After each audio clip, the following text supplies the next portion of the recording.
have an incredible panel on a very, very important issue. The future of global reserve currencies, the sound money debate. So of course, if you're thinking about a reserve currency, you want to think about it having value, holding value over time. That's something that's extremely important. And a lot of questions have arisen over traditional forms of money, whether they would hold their value over time, whether that fiat currency, but of course there's gold, which some people have argued is a key thing if you want to keep your money in a stable value over time. That's something that's very important.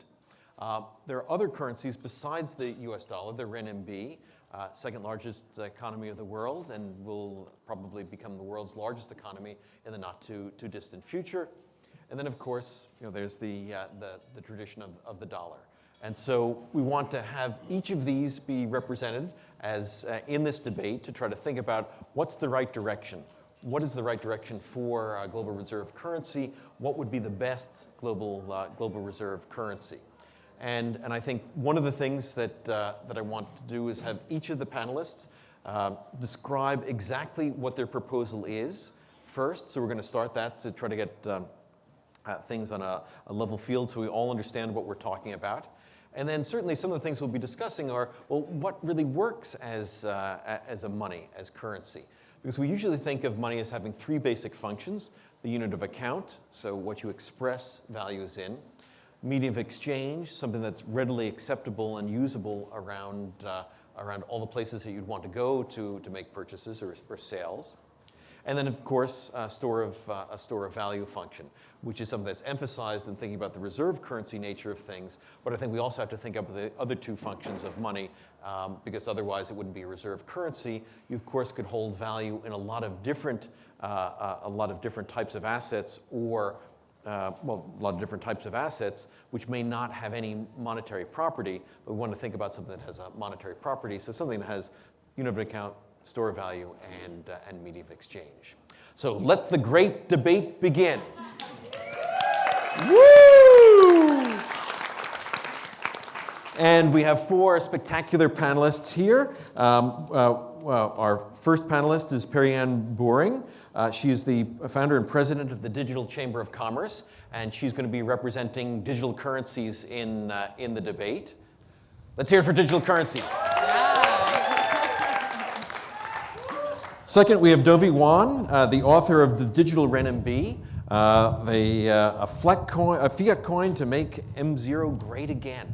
And so we're going to hear about the role of the Renminbi and also digital evolution that could be supporting that. So let's hear it for the Renminbi. Then James Turk is going to tell us about gold, something that of course has traditionally been used as money. But of course, many people have said, well, why gold? Should we have gold? Should it be one commodity? Should we have something else that maybe is different and better than gold? And so we're going to hear from James about whether it's as good as gold today as it always was. Let's hear it for James and gold. And last but not least is my colleague from the University of Chicago from the economics department, Greg Kaplan, who is the extremely difficult task in this audience to defend the status quo. But I'm going to ask you to give it up for the status quo and Greg. All right. So let's start with some brief intros. If you could just tell us a little bit about why you think digital currencies, and if there's a particular digital currency, is the key to reserve currencies of the future. It'll be my honor. And I'll start with these statements reflect my personal views and not those of any particular company or organization. I'll start with a quote from Hu Jintao, who served as the General Secretary of the Communist Party of China. The current international currency system is a product of the past. The global financial system has evolved radically in the past 75 years. I'm sure what the creators of the Bretton Woods system could have ever imagined. With the introduction of advanced technologies like blockchain, the next 75 years are going to be transformed even more so than the last. For thousands of years, societies have largely flocked to using gold and silver as money. The Bretton Woods system was a type of gold standard. The price of gold was agreed to be $35 an ounce. The US dollar would be the reserve currency. Other countries would peg their currencies to the US dollar, and they could legally demand gold from the US Treasury. So if you think of that system, it's very different than where we are today. The transition from a gold-backed currency to fiat began in 1965, which was just 45 years ago. It really was not that long ago. It wasn't until 1976, which was 43 years ago, that the definition of the dollar in terms of gold was removed from statute. So this was the legal way until just a couple decades back. And it was in the 1980s that all industrialized nations moved to floating currencies, meaning no gold backing. So again, just a few decades ago, we had a very, very different system than what we're all using today. So much has happened. There's absolutely no way that the status quo will remain. And yes, that is a poke at you, Greg. Change is the only constant in life. And our global monetary system is incredibly sick, and there's symptoms of this all around us. Global debt is at unsustainable levels. Global trade wars are escalating. Inflation is on the rise around the world. We're over-leveraged. We're hundreds of trillions of dollars in debt, and central banks are not equipped to deal with these consequences. Adjusting interest rates and printing more money are not going to fix these problems. We can't solve problems by using the same kind of thinking we used when we created them. To steal a quote from Albert Einstein. A paradigm shift will emerge, and cryptocurrencies are most well-positioned to be that paradigm shift, and in fact, they already are. Just look at what's happened in the past couple of weeks. In response to Facebook's Libra cryptocurrency project, governments and central banks around the world are feeling threatened. For the first time in history, the sitting president of the United States of America tweeted about Bitcoin. Just a few days after that, the US Treasury Secretary, Mnuchin, he held a press conference about cryptocurrencies, and he stated that the Treasury takes very serious the role as the US dollar as the world reserve currency and will continue our efforts to protect our country. This is what it's about. Our country's leadership fully recognizes what's at stake here, and they will fight to the bloody death to keep China and corporations from removing the US dollar as the world reserve currency status. However, quietly in the background, the crypto asset ecosystem is continuing to grow and harden. And the crypto asset industry offers an alternative to fiat. And Bitcoin is already serving as the reserve currency of the crypto asset ecosystem, representing over 65% of the total market cap of all digital assets. The world needs a trustless system that cannot be manipulated by governments, bureaucrats, or corporations. Decentralized cryptocurrencies cannot be uninvented. They are the future, and blockchain technology is going to be the backbone of our digital economy. So what I'm advocating for is an alternative to the system that we have today that's built on blockchain powered by crypto. All right, great. Thank you very much. So a strong case for decentralization. And now let's hear about the case from Dovey for the Renminbi. Yeah, sure. So first of all, there's a disclaimer, and I'm a long-time Bitcoiner, and so Renminbi is actually the biggest shitcoin to me, but I have to take the job from like earlier, so I think it's gonna be hard for me to defend Renminbi, but I just try to I try to formalize like a reasonable logical flow, and then so they're gonna be fun, but I think there's definitely merits on this Renminbi as a currency because of the biggest economy behind it. And then also thank you for the opening quote, and that's actually from the former the president of the president of China. And so as we all know that money is a belief system, and it also is a game of confidence, right? And especially in the current fiat system, and where this trust and confidence coming from. So the trust and confidence of a specific sovereign money and just fiat currency, coming from two things. The first thing is like the size of the whole economy, and then also the economic growth, and then also the share of the and also the share of the global trade. And then so this will actually facilitate financial liquidity, like to manage like sufficient, to manage really good market demand and supply. And then like the other key driving factor for like forming trust and confidence is about a transparent and open monetary policy. And then so like that's what like the Fed has been doing really well, and then has been doing a really good job in communicating, and then like have this like committee meetings, and then just like basically this is actually like an instrument to manage expectation.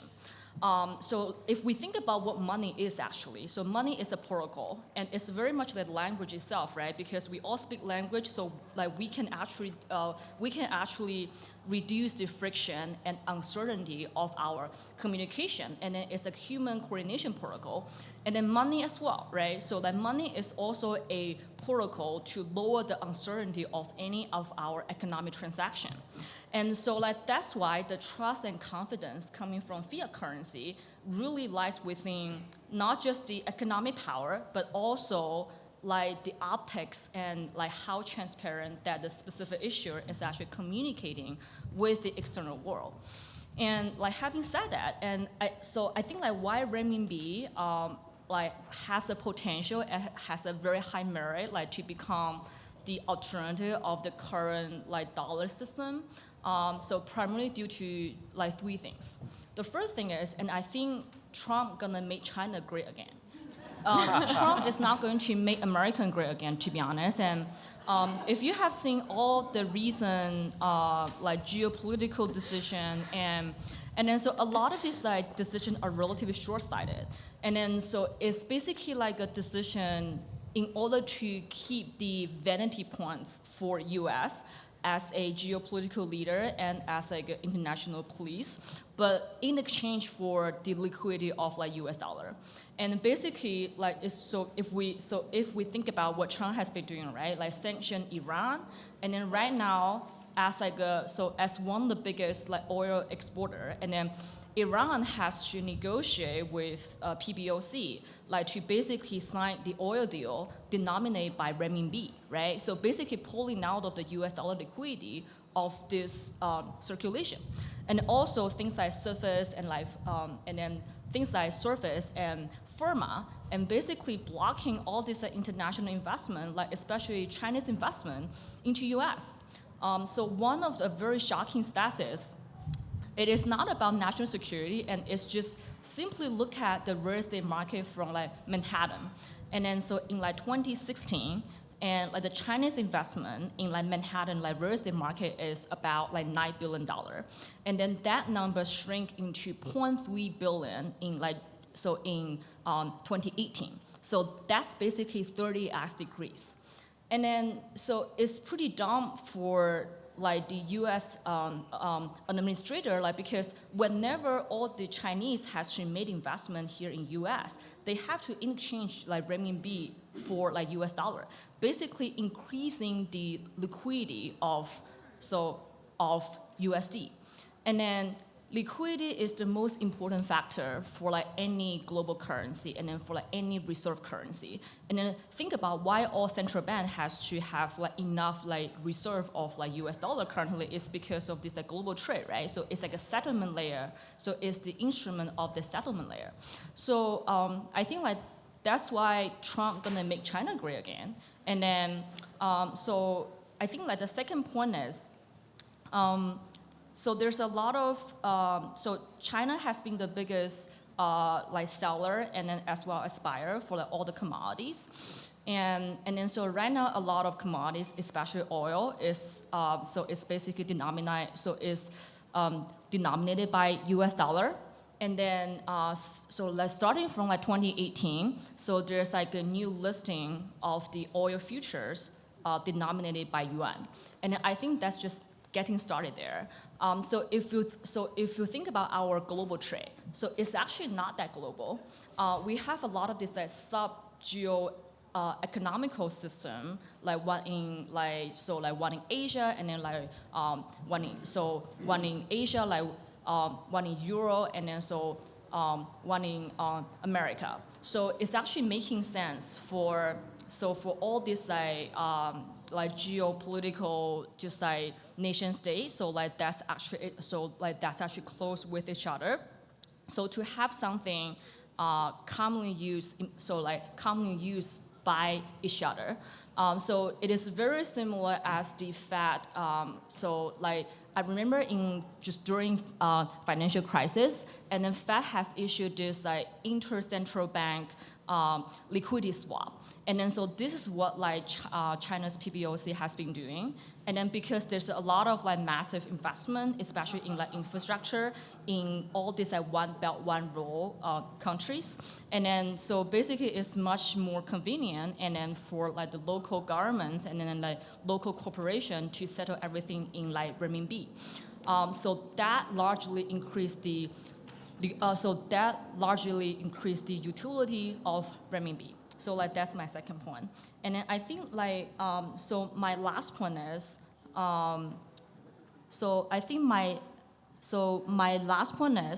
and so with a lot of this like massive Chinese consumption power, so like basically every year and like Chinese like tourists and then spend close to like $10 billion outside China.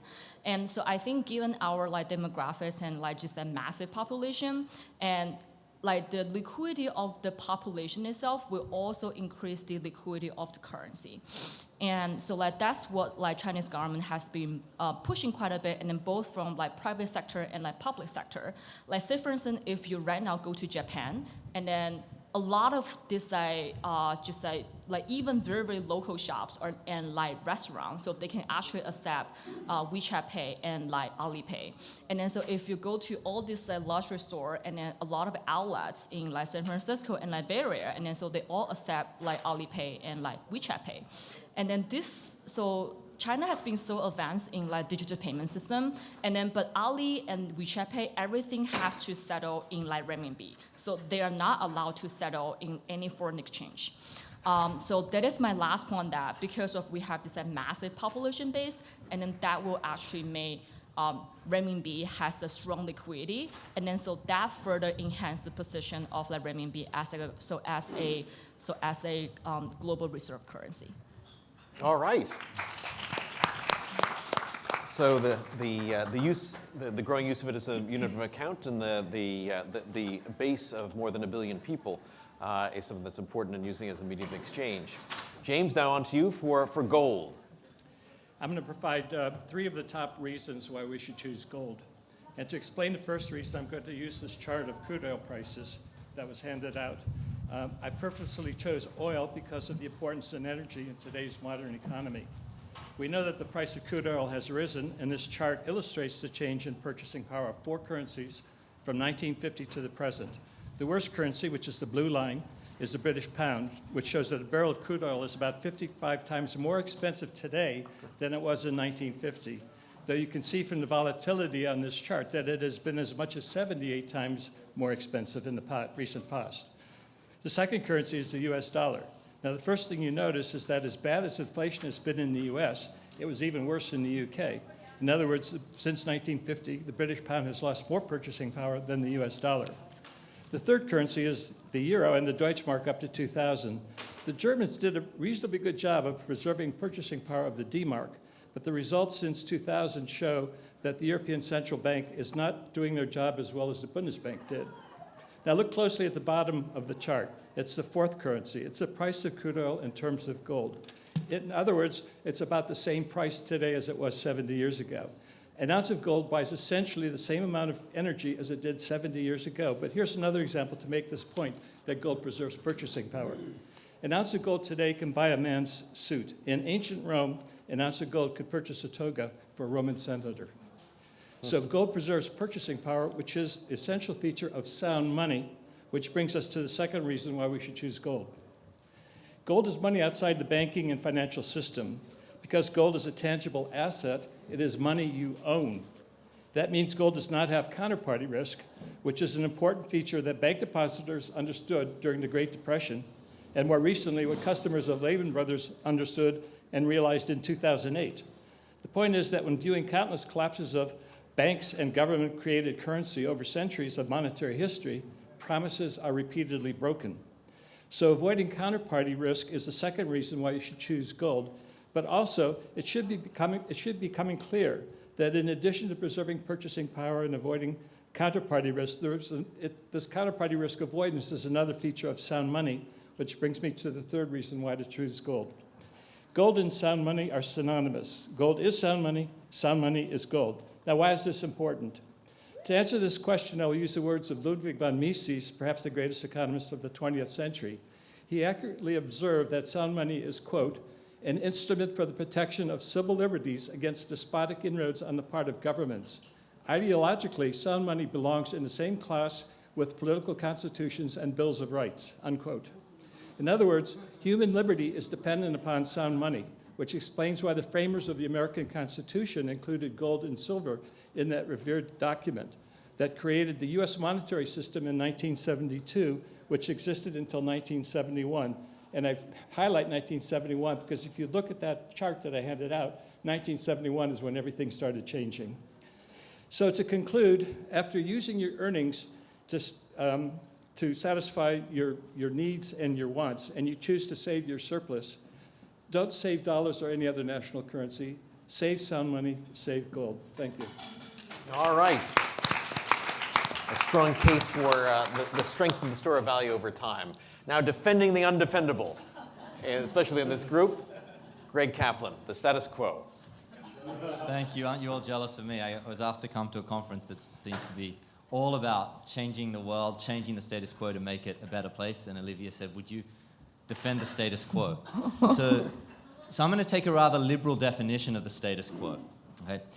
So I'm going to describe the status quo of the international monetary system today as the coexistence of a series of fiat currencies that are issued and controlled by largely independent authorities located in different countries, whose relative prices for a subset are determined by the forces of supply and demand through floating exchange rates, and for another subset, a smaller subset, the Renminbi being the most notable example, are determined by decree.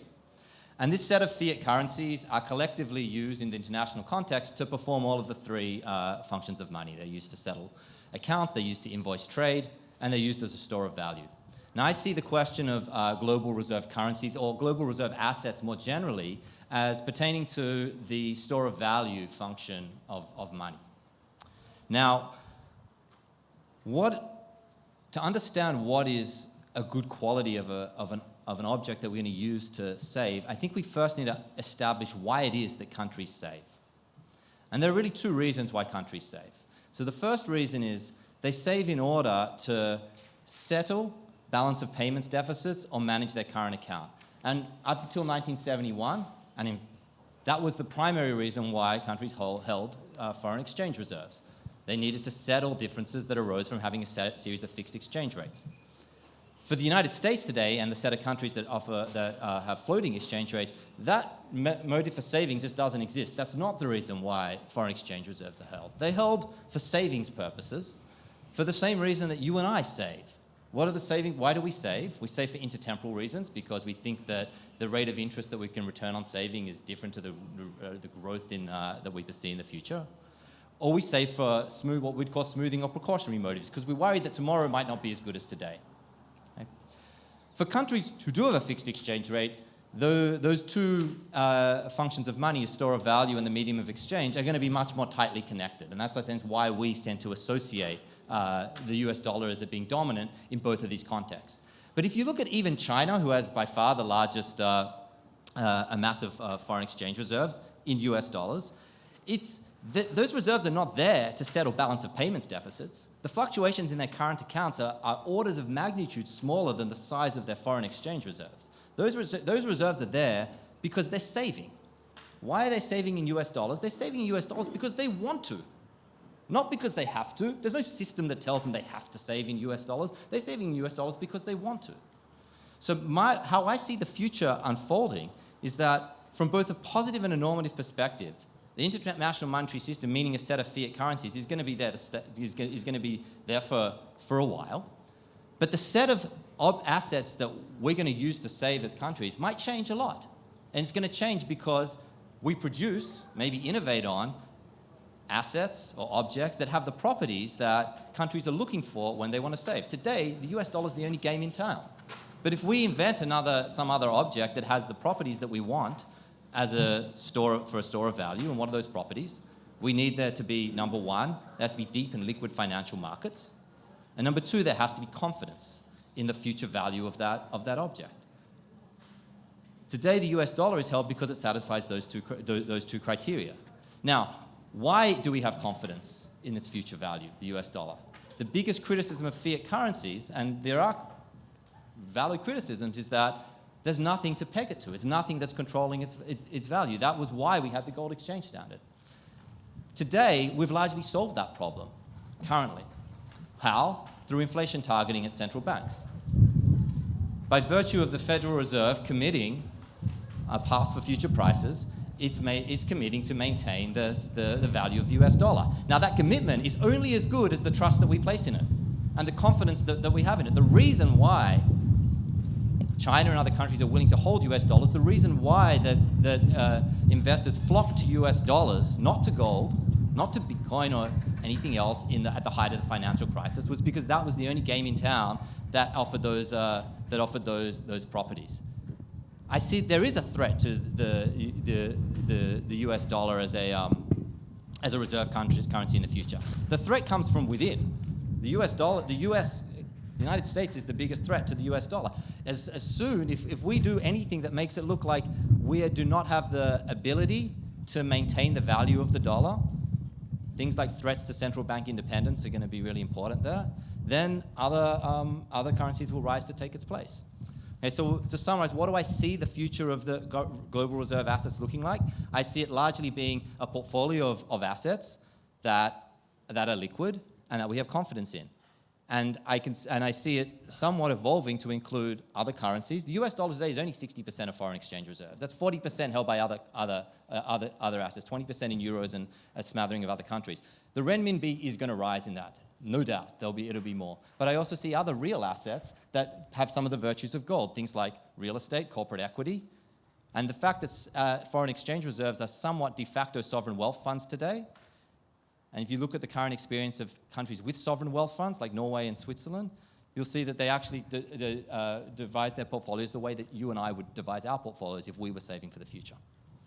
All right. A strong defense of the status quo. So something that each of you mentioned was, and something that I think Greg really emphasized was confidence and trust. Something you talked about with respect to the Renminbi. Certainly, James talked about it with respect to thinking about what is sound money over time, and also you raised this issue about can we trust the institutions that we have. So I want to drill down on that a little bit more. And so Greg was arguing that we have a lot of trust in the current system, a lot of confidence in the current system. Why would your alternatives be better than the current system? Why would you be able to, at least along that dimension, be able to get more trust, more confidence in, for example, let's start with you on Perianne, on digital currencies and a decentralized system. Why would that, do you think, would generate more trust, more confidence than our existing system?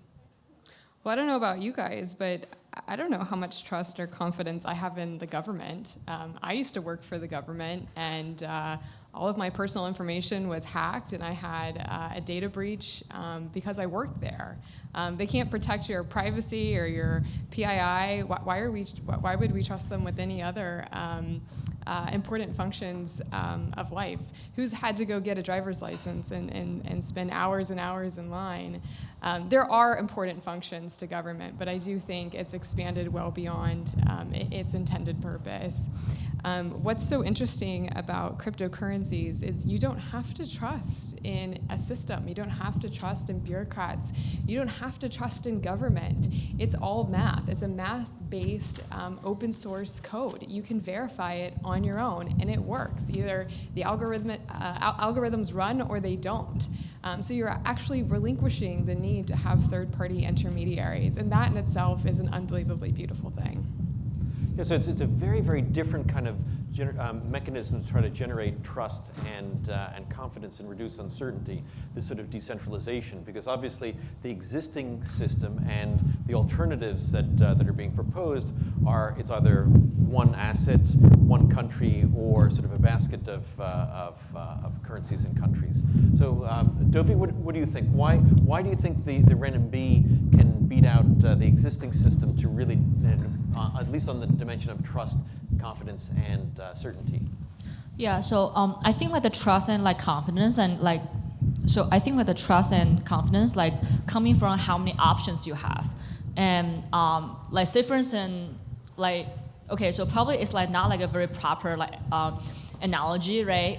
So when you date, and so you want to date multiples, right? So you basically don't want to date, so you don't want to marry with your like first date. And so I think like the current problem with the current problem with like the dollar system is, and there's just no other options, and like there's no alternative, and then basically we are all like slave by this like weaponized like U.S. dollar, and like say for instance like basically I think so there are about like 50, so like there are 60 or 50 the other central banks, like they have their like bank account with the New fact, and then so in order to settle their like foreign exchange, and then so it's actually very easy if like US want, and then so they can simply shut down like the central bank account from like the other countries. So I consider that as like a single point of failure, and then so this happened before a lot. And like say for instance, like U.S. government can like simply shut down like basically like the bank account of like the foreign of the foreign like military forces, like so because like many of them have to like buy like aircraft like with like Boeing, and they can simply just shut down like the bank account. So I think like so depending how much trust that like the global players like they have like in like U.S. government, and then like especially as long as like there's this like game theoretical play out of the current geopolitical tension, and I think like for like the enemies, and so they're like basically friends, and so like that's why I think. As long as like there's the one other options, and then so there will be like different alliance and like different type of like unions, and then so they will actually have like a negative impact on the trust and confidence of U.S. dollar in general. Okay. Why do things have value? They have value because of their utility. And gold has utility as a means of economic calculation, as I showed in that chart of crude oil prices. It's very, very effective of calculating prices and how you want to employ your capital over long periods of time so that you don't misallocate your capital distribution. So those are the reasons why you want to trust gold. It's really a question more of logic than it is an item of trust. And with regard to domestic currencies, there's a difference between trusting and being forced to use. You use domestic currencies because you have to, not because you trust them. And so, Greg, because you mentioned that there are some challenges for the U.S. dollar and existing currencies, issues of central bank independence and such. Do you think that's sufficiently robust that people will continue to have confidence in these types of currencies, and that they won't generate so much uncertainty that people will switch to the renminbi, switch to gold, or switch to a digital alternative? So can I just, so I think that's a really interesting, I want to answer that. I just want to say one thing about this confidence issue. So I see a trade-off. There's a trade-off, right? So we can delegate the issue. Someone has to decide how much of this object is out there and is supplied. We can delegate that authority to an algorithm. We can delegate it to the countries that have gold mines, be them China, Russia, Australia, or we can delegate that to some other set or institution or some set of human beings. There's a trade-off there. If we delegate it so that we don't have control over it, then we give up any of the ability to use monetary policy of any type to have any effect on stabilizing the economy. And maybe that's what we want. I'm not going to argue. Keynes was certainly very much in favor of we need to have control of our monetary base because it allows us to stabilize the economy. That's a decision, that's the trade-off that we're going to have to face. Now, the alternative is that if we want to have that ability, then we have to have trust or confidence in the institution that we delegate to make those decisions about when and how to change the supply of money. So what are the threat in the long run? Are we going to have those threats? Look, I don't know. I think the issues that are raised are really big ones. Our central bank independence is essential because our elected officials have shown us that they're not capable of managing certain parts of our infrastructure that we would like. But there's no reason to expect that a set of people sitting around a monetary policy committee can do that either in the future. So the only way we're going to be able to do that is to lead by example. We've been extremely successful at doing that over the last 40 years, but that's past performance is no guarantee of future success in this space. On the central bank independence, I mean, the Federal Reserve is not federal, and it's certainly not independent, and President Trump has been criticized a lot just recently in the way that he's been influencing Powell's decisions, which are very outside of the norm. And China is probably the least independent central bank in the world. But to build on Dovey's point on options, I do think that is a key component of what I'm advocating for, to have decentralized cryptocurrencies as an alternative to fiat, which doesn't mean we have to completely abolish central banks or the status quo or not use gold. I actually think every single person's position here has a role in the world that I envision. And one of the key factors of the free markets is having options. Think about what currency actually is. Currency is the lifeblood of an economy. It's what brings substance and nutrients to the ecosystem. It's what you use to buy things that you want or to engage in activities that you want to get involved in. It's so important that currency is healthy for a healthy and stable economy. And part of that is having options. So think about even just us here at this group this weekend. We're all very different. We have options in the food that we eat, in the type of shampoo that we use, the medicines that we take, the supplements that we take. We need options when it comes to currency as well. And governments break up monopolies. A monopoly is not a positive word, but yet why is it acceptable for governments to have a monopoly on money?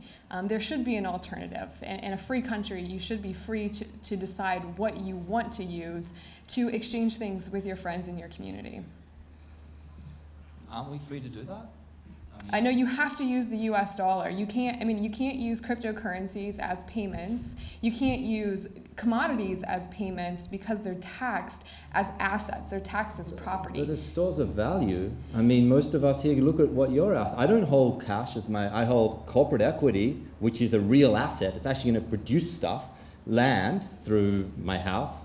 I own some commodities and I own a lot of other currencies, as do all of us through our pension plans and those of us in the economy who are lucky enough to have assets. Yeah, we don't hold money. We hold all sorts of things today. We do hold, but in terms of using cryptocurrencies or commodities as payments, today it's made it impossible to do so because of the way that it's taxed. So both gold and Bitcoin and crypto are taxed as property, meaning every single time you want to buy a cup of coffee, you have to do a math problem to understand what your valuation was, and then you have to pay tax on that. So it's very different than the way that US dollars are treated. And yes, it can be used as a store of value, and that's very much how it is being used today, but it is incredibly difficult, if not impossible, and we have not seen uptake of crypto or gold as payments because of the way the government taxes it. Yeah, so like and I think that the reason why we usually try to own this productive asset as like a store of value, like either like equity bond or like just like corporate bond, like equity, etc., or like land, etc., right? So because it's a productive asset, and I think like fundamentally people want to why people want to hold productive asset is also it's also one way to fight inflation, and then like inflation is actually the production of the current fiat system, right? So like if we have an alternative system like a parallel universe, and then so we have a completely free market for currency and like either for fiat or just private currency as well, and then the definition and then the preferences of SOV gonna change as well. Commodities get consumed and they disappear. Soybeans are grown, they get eaten, they disappear. Crude oil pulled out of the ground, gets turned into energy, disappears. All of the gold that's ever been mined throughout history has accumulated, and if you could envision it in one block, it'd be a block that could slide under the arches of the Eiffel Tower. So gold is a tangible asset, but it's not a commodity. And it relates to the very fundamental definition of what money is. In congressional testimony in 1912, J.P. Morgan said money is gold and nothing else.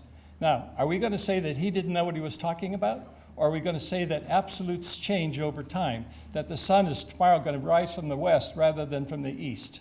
If you believe that there are absolutes, maybe we're in what I call a money bubble, which is the title of my last book.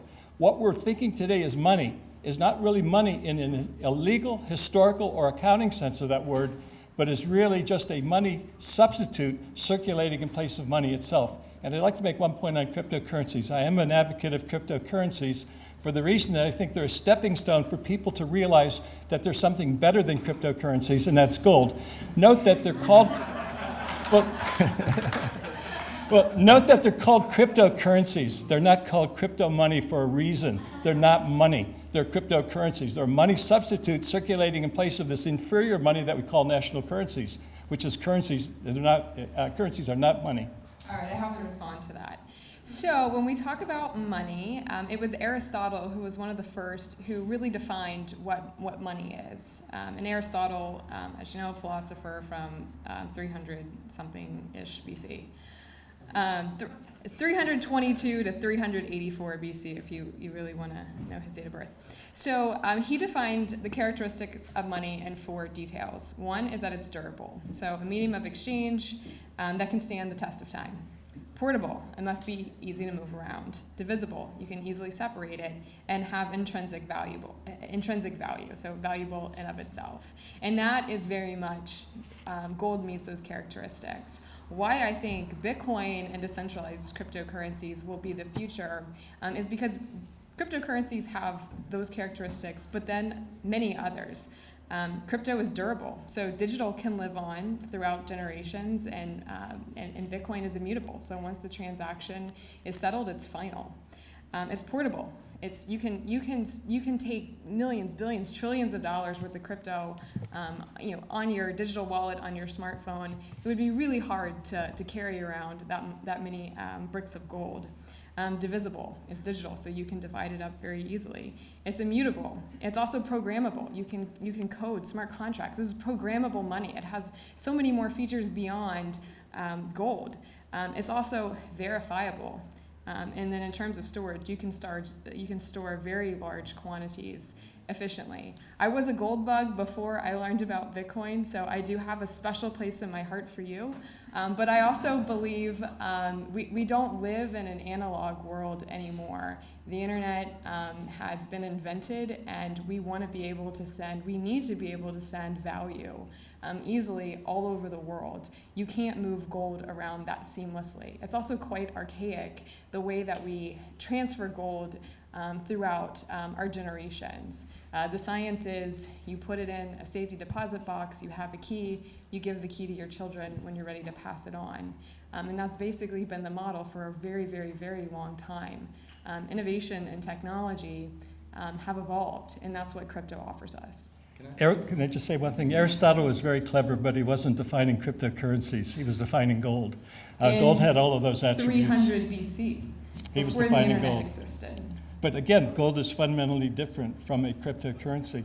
Let me just give one other example. I hate it when language is misused, and we use this term called mining cryptocurrencies. Nothing could be further from the truth. Once you mine gold, pull it out of the ground, it's mined forever. But cryptocurrencies, they're not mined into existence, they're empowered into existence by electricity. And you have to continue spending electricity to keep that currency circulating.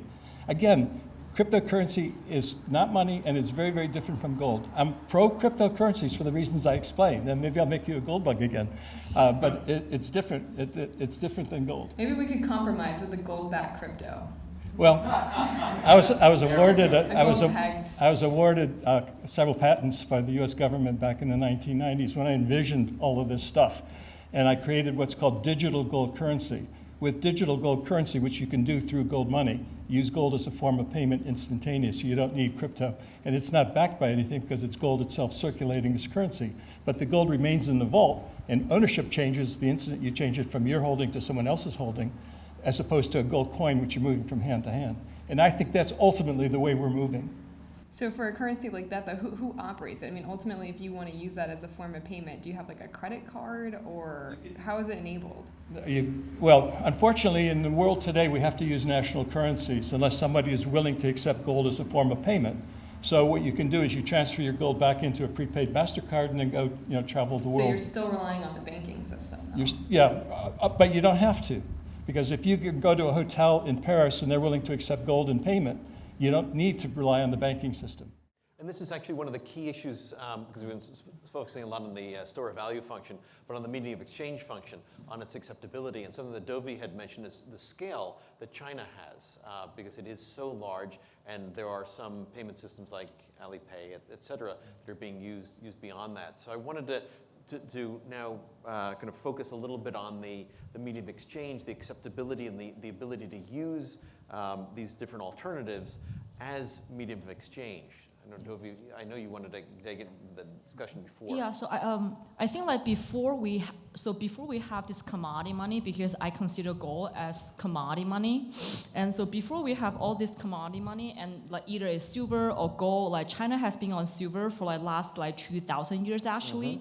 Even though China has no its own like silver production, like China has no silver mine, but like China has been relied the entire monetary system like based on silver, but like before we have all this commodity money, and we don't actually barter. And so what we have done as a currency is actually the credit.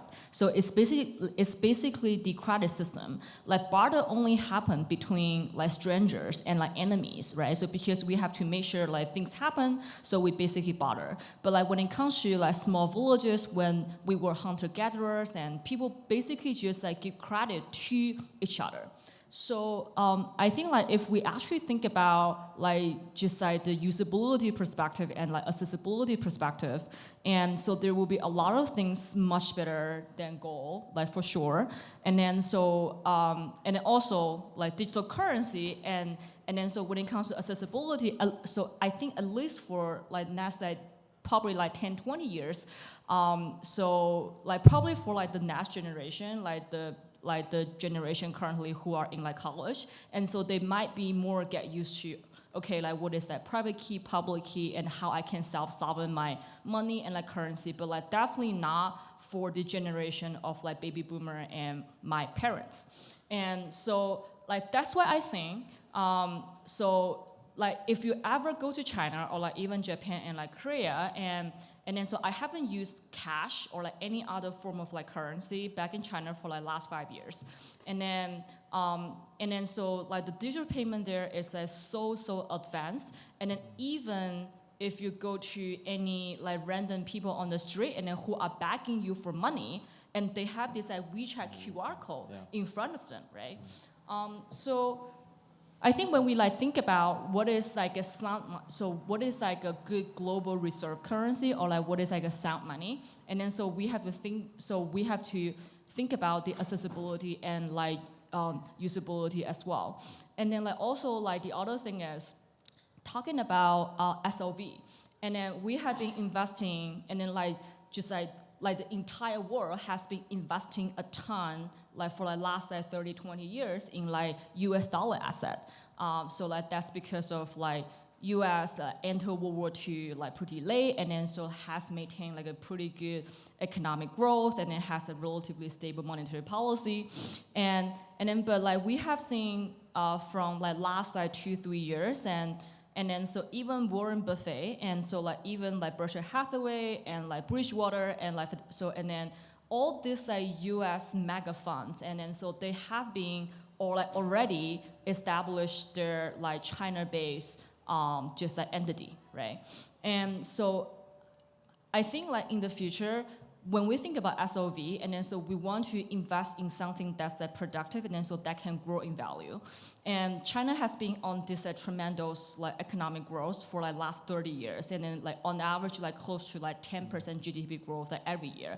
So like this means that every 5 years, like the living standard basically double, and then so I'm the lucky generation that has experienced like the last 30 years of like growth. And I remember clearly that when I was in primary school, I sitting in my mom's like bicycle at the back of like the bicycle, and then so basically everything upgrade to motorcycle, and then like to car, and then like basically like we have like air, so we have like good AC and like all this at home appliance, and so like there's a huge potential still and for like the future growth. And so I think even from like SOV perspective, and then so like there will be a lot more investment in like renminbi denominated like asset than in US dollar. And then so like that's why as like a global reserve currency, like it has its merit. And Greg, I know you wanted to get in on both store of value and medium of exchange discussion. So I mean, on your last one, I completely agree. There is no doubt that in the future, a bigger fraction of store of value is going to be held in Chinese renminbi-denominated assets. It can only go up from here, and it will go up. I think that something that I think is kind of missing from this debate is that these functions of money, there's nothing inherent that says they have to be performed by the same object. They face different challenges, and the things that you would like to the properties you would like them to have are different for those different functions. If we talk about medium of exchange, it is clear that the US dollar is well beyond what the technological frontier is. It's well beyond many countries that you go to. I'm from Australia. The payment system there is so much more advanced than the one in the United States. I would be shocked if our future did not involve some sort of payment mechanism of which some form of crypto was the base of it. It will be. The payment system will evolve in that direction. But the key question, and the one that I'm not seeing addressed in these discussions, is the question of supply. How do we think that that's the way an economist thinks about this? It's not the plumbing of it. Yes, the plumbing is going to be done so much better once crypto takes off. We're at the early stages, and it will happen. But we have not figured out how to deal with the issue of supply. And the issue of supply is the trade-off between being able to manage the real activity that results from injecting money into the system, making decisions about whether we want to have that power, who we want to entrust that power with, what sort of mechanisms or functions we want to use to figure out who gets that power. And like we heard yesterday in one of the discussions, there's also huge distributional aspects to it. What's the mechanisms of how we inject money into the system? The closest discussion I've even heard to this is on Libra, where Libra looks like a backdoor dollarization of the economy, because the supply at the end of the day is just linked to things that I've been talking about. So the fundamental problem as an economist is this one of money supply, and I would love for the crypto community to help me and understand what's the right creative thinking to try and solve that problem, not try to solve the plumbing problem. We know that we can solve the plumbing problem. Can I address this issue? The supply problem is, I think, a very important one, because it also gets at the governance issue. Exactly. Because you have right now central banks determining the supply of money and using monetary policy to do some aggregate demand management. Some people question whether they can do that or should do that. So supply can be also from the Chinese government and from the People's Bank of China. Supply can come from literal mining, not electric mining, but the mining in the good old-fashioned way that James has talked about. And then there can also be supply that come from particular protocols. For example, in Bitcoin, which has a limited number of coins that would be produced, but there's also a governance mechanism in that in principle could change that number. And so I think this is a super important question, because where are you going to put your money where are you going to put your resources over time is very closely related to what sort of supply is going to come in that might debase the value of what you're saving your money in. So Jim, or James, you want to... Yeah, I agree with what you're saying 100%, but there's also another side to the equation. It's demand for money, which economists assume is the same, but there's some assumptions as to whether that is true or not. But the issue is how can gold maintain its purchasing power over thousands and thousands of years, like the example I explained about the Roman senator buying his toga with an ounce of gold, which you could buy a suit today for an ounce of gold. The issue is that today it takes the same amount of labor and capital to mine gold as it did 100 years ago or 200 years ago. The way the gold is dispersed in the Earth's crust is sort of the natural way to maintain the supply of gold. So let me give you an example. In South Africa, 100 years ago, they would sink a mine shaft about 1,000 feet or something like that, and it would cost this much gold. Today, they can sink a shaft in South Africa 15,000 feet, and it costs this much gold. Now, why is that? It's because technology changes things, but there are certain constants and basics that remain the same over time. I know about South Africa because I was a director of a South African mining company until last year when I resigned. So I've traveled to South Africa about 60 times over the last 15 years as a director. It's one of my favorite countries, by the way. But the point I want to make is this. It's not just the supply, but it's also the demand. And the supply, this above ground stock of gold, grows by about 1.75% per annum, year after year after year, because of the economics of pulling and technology coming together, pulling that gold out of the Earth's crust. And that's important because world population growth grows about 1.75% per annum, year after year after year. So without even thinking about it, without a central bank having to worry about it or have 1,000 PhDs on their payroll, you automatically have a natural money, which is what gold is. Dovey, did you want to talk about supply? Why would people trust the People's Bank of China and China to provide an appropriate supply of money over time? Because I think that's been one of the challenges and why the renminbi has not become more of a global reserve currency, despite the rapid growth of China becoming the world's second largest economy. It's still punching far below its weight in international currency reserves. So right, and so first I want to echo like Greg's point as well, and I think like the biggest concern I have for like Bitcoin as a global reserve currency is because the monetary policy of Bitcoin is like deflationary, right? And then for like a deflationary money, and then how it can actually support like economic growth. And then like also like once the 21 million coin is fully mined, and what is the incentive for like all the miners like to just like to maintain the security of like the whole network. And like these are two major critical like discussion that like within like the Bitcoin community, and I don't, so just me personally, and then so I haven't seen any like very like optimal solution yet. And so I think like supply and just like the overall like policy issue is like a very big concern. And so if like Bitcoin really wants to be part of this like global economy system, and then like talking about renminbi, and then yes, and then right now, and I think there's a lot of educational and just like so there's a lot of educational work that like the Chinese government as well as the PBOC like has to basically convey to like the outside world. And I think that the current economic warfare is actually not like conflict of like it is actually not like geopolitical conflicts.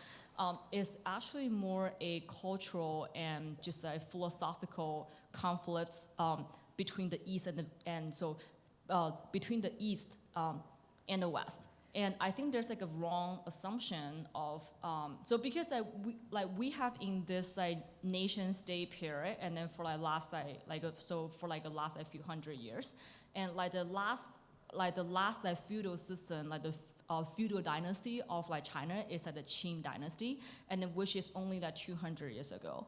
And so I think there's like a wrong assumption that whenever like when like a new civilization like modernized, and then so they have to be westernized as well. And I think that's a very Western thinking. And then like the future gonna be not like fully westernized, like for sure, like if you ever try to understand like the cultural background and like the history of like East Asia.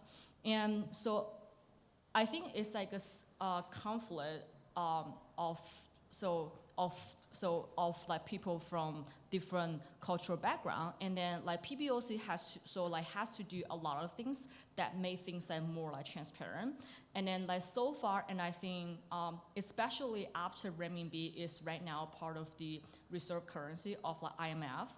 So that's like in 2015, and then like after that, and PBOC has been doing a lot of work. Like say for instance, previously renminbi has like a fixed exchange rate with like US dollar, and then like they have already make you lose, and then so have been quite relaxed, and so there's this just this step-by-step function, like because like over the past like 5,000 years, and then so one key difference between just like the East and the West is, I remember like after the collapse of this Holy Roman Empire, and then basically like the European continent has become very like fragmented, right? And then so like China on the other hand, at the same period of time, enter into the first feudal system, and like the first empire of like ancient China basically unite everything. So over the past 5,000 years, and unity is actually like the key political belief of the whole Chinese people. And so I think like in order for the PBOC to become more just like transparent in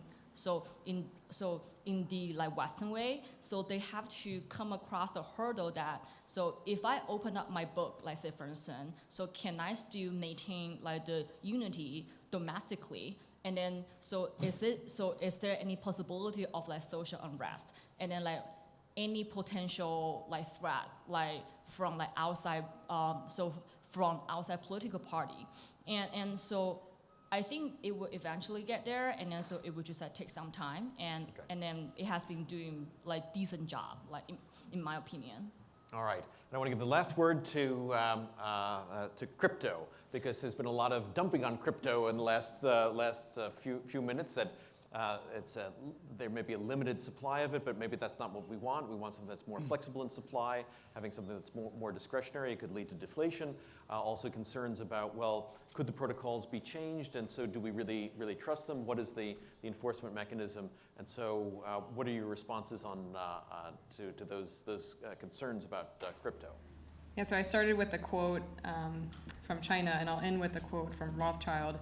Let us control the money of a nation, and we care not who makes the laws. Who controls the money has a significant amount of power over society, and that's one of the biggest concerns that I have with China becoming the reserve currency of the world. If you look at China, they don't reflect a lot of the values of the free market system. And two things that I find concerning are, one, the social scoring system that they have, and the privacy challenges that come with such a system. And they also are running concentration camps and have over 1 million Muslims who are being persecuted today. This is not the type of world that I think we want to live in, and giving China even greater control over the world's monetary policy could lead us into deeper troubled waters. Other global issues, just to bring attention to, because it's not just China. Many other countries are also involved in things that don't necessarily emulate our best values. Global debt is at completely unsustainable levels. Here in the United States, the U.S. government has racked up a $22.5 trillion debt. That's $68,000 per citizen. I don't know about you, but I don't have $68,000 to bail out my government. And our allies can't bail us out either, because they're all in debt too. Global debt is at over $246 trillion. That's over 320% of GDP. So we're spending 320% more than what we're producing. This is not something that we can grow out of.